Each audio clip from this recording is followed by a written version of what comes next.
Mari kita berdoa, mengucap syukur Tuhan untuk hari-hari yang Tuhan berikan, atas kasih yang Tuhan berikan bagi setiap kami orang percaya. Kiranya senantiasa Tuhan selalu menyertai langkah hidup kami. Sebentar kami akan merenungkan firman Tuhan. Tuhan berkati kami, kuduskan dan sucikan kami untuk kami boleh layak menerima firman Tuhan dan kami dapat melakukan firman-Mu. Di dalam nama Tuhan Yesus kami berdoa, haleluya, amin. Shalom, puji Tuhan. Mari kita merenungkan firman Tuhan yang saya beri judul untuk hari ini adalah bersahabat dengan Tuhan tidak mengecewakan. Mari kita baca di dalam Injil Yohanes 15 ayat 14 dan 15. Kamu adalah sahabatku jikalau kamu berbuat apa yang kuperintahkan kepadamu. Aku tidak menyebut kamu lagi hamba, sebab hamba tidak tahu apa yang diperbuat oleh tuannya. Tetapi aku menyebut kamu sahabat karena aku telah memberitahukan kepada kamu segala sesuatu yang telah kudengar dari Bapakku. Jadi, Bapak Ibu Saudara, Yesus menganggap murid-muridnya itu adalah sahabatnya. Jadi bagi kita, setiap orang percaya, kita ini juga akan menjadi sahabat Allah kalau kita melakukan perintah-perintahnya. Kita tahu persahabatan manusia dengan manusia suatu saat pasti akan mengecewakan karena manusia tidak memiliki kasih yang seperti Allah. Kasih manusia terbatas, apalagi saat sekarang kondisi sedang tidak baik, maka manusia akan memiliki ego masing-masing. Jadi bersahabat dengan Tuhan pasti tidak akan pernah mengecewakan kita.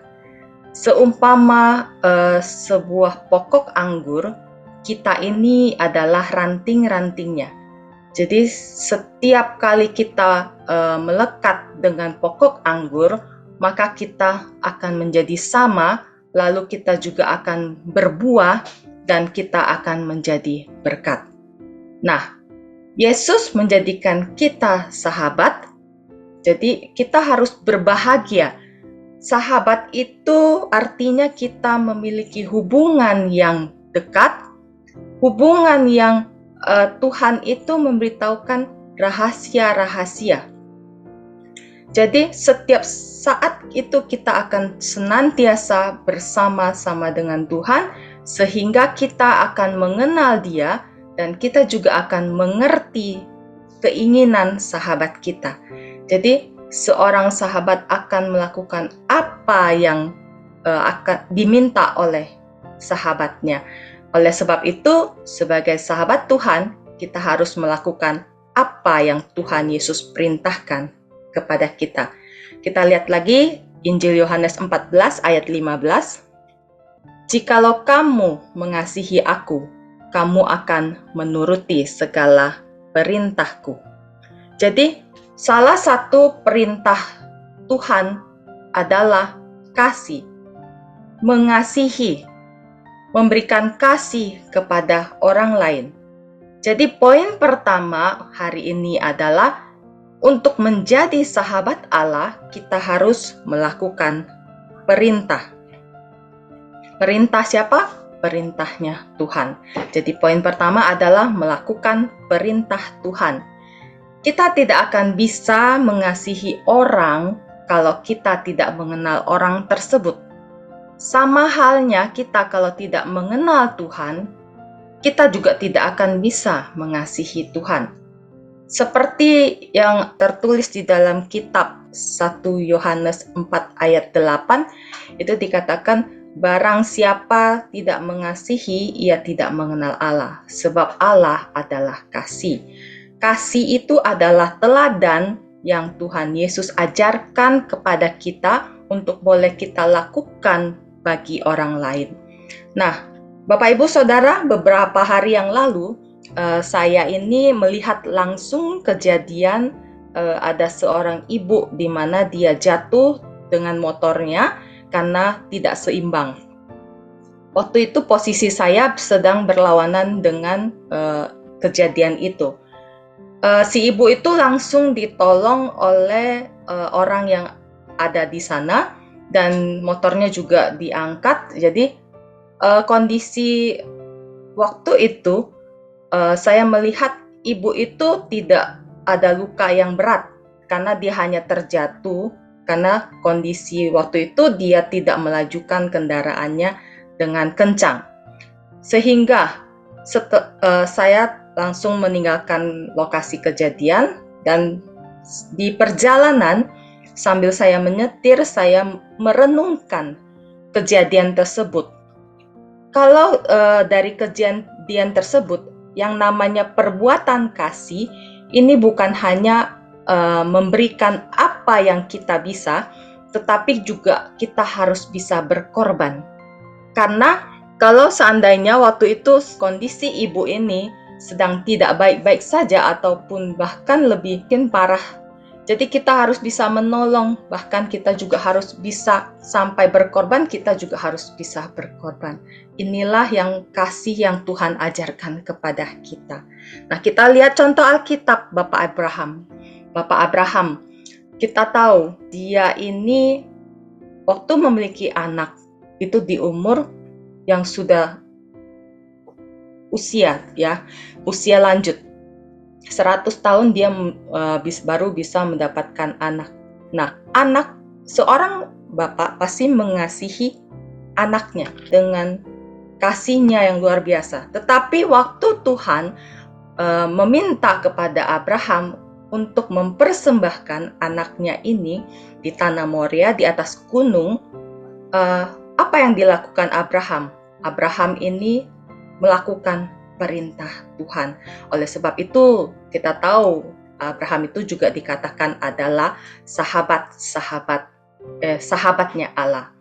Jadi kasih juga dikatakan di dalam Matius 5 ayat 44 itu juga berkata, kita harus mengasihi musuh kita dan kita juga harus berdoa bagi dia. Artinya kita juga harus berkorban melawan ego hati kita. Mungkin di dalam hati kita bilang, wah enak, mana bisa Tuhan kita mengasihi musuh, apalagi berdoa bagi dia. Mana bisa, ini kondisi seperti ini kalau kita melawan apa perkataan Tuhan, ini adalah bagi orang-orang yang tidak mengenal Tuhan. Dan kalau kita adalah sahabat Tuhan, sudah pasti kita mengenal Tuhan, maka kita pasti juga akan melakukan perintah Tuhan. Jadi kasih juga harus bisa mengampuni. Di dalam doa Bapa kami, kita juga senantiasa mengucapkan ampunilah orang lain sama seperti kita mengampuni orang. Jadi kita juga harus bisa mengampuni orang yang bersalah kepada kita. Itulah kasih yang sesungguhnya yang Tuhan berikan, kasihnya tanpa memandang siapa kita. Oleh sebab itu, kita harus melakukan perintah Tuhan sebagai sahabat Allah. Nah, poin kedua adalah menjadi sahabat Allah, yaitu kita ini Tuhan yang pilih. Jadi poin kedua, menjadi sahabat Allah itu adalah Tuhan yang pilih. Kita lihat di dalam Yohanes 15 ayat 16. Bukan kamu yang memilih aku, tetapi akulah yang memilih kamu. Dan aku telah menetapkan kamu supaya kamu pergi dan menghasilkan buah. Dan buahmu itu tetap, supaya apa yang kamu minta kepada Bapa dalam namaku diberikannya kepadamu. Jadi poin kedua adalah Tuhan yang pilih. Ingatlah Bapak Ibu Saudara, bukan kita yang memilih Tuhan, tetapi Allah lah yang memilih kita. Oleh sebab itu, jangan pernah kita bermegah diri karena sudah dipilih Tuhan. Kalau kita bermegah diri, kita tidak lagi melakukan perintah Tuhan. Tuhan telah menetapkan kita untuk menjadi sahabatnya yang mau melakukan perintahnya. Atau bisa juga sebaliknya, jika kita sudah dipilih, jangan juga kita merasa kita ini tidak layak. Ingat Bapak Ibu, kita punya Roh Kudus yang menolong kita, yang memampukan kita. Jadi perintah Tuhan banyak ya Bapak Ibu ya, bukan hanya melakukan kasih-kasih itu juga luas. Semua yang Tuhan ajarkan kita bisa melakukannya.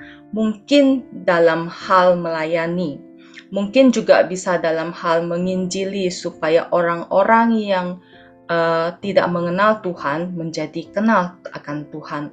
Jadi lakukan selama kita masih ada kesempatan dan selama kita masih mampu. Di dalam Matius 28 ayat 19 juga dikatakan, pergilah jadikanlah semua bangsa muridku. Ini juga adalah perintah Tuhan bagi kita. Kita tahu contoh di Alkitab juga seperti Musa ya. Musa waktu Tuhan perintahkan untuk membawa bangsa Israel keluar dari Mesir, waktu itu dia juga dalam kondisi takut, tetapi Tuhan menguatkan dia dengan tanda-tanda dan juga dia juga berkata dia tidak mampu apa fasilida atau apapun, tetapi Tuhan tetap menguatkan dia sehingga dia mampu. Itu semua atas pertolongan daripada Tuhan, karena dia adalah orang yang dipilih Tuhan. Jadi belajar dari firman Tuhan hari ini, jangan lagi kita takut, jangan lagi kita menolak untuk melakukan perintah Tuhan, sebab kita semua adalah sahabat Tuhan. Lakukan selagi ada kesempatan. Puji Tuhan, mari kita tundukkan kepala kita mau berdoa. Bapa kami yang di surga, yang kami kenal dalam nama Tuhan Yesus, kami berdoa agar setiap kami mempunyai hati yang taat kepada firman Tuhan. Firman-Mu adalah untuk kebaikan kami, karena firman-Mu mengandung janji. Walaupun terkadang kami tidak mengerti, tapi pimpinlah kami untuk tetap mampu melakukannya. Mari dekapkan kedua tangan di dada.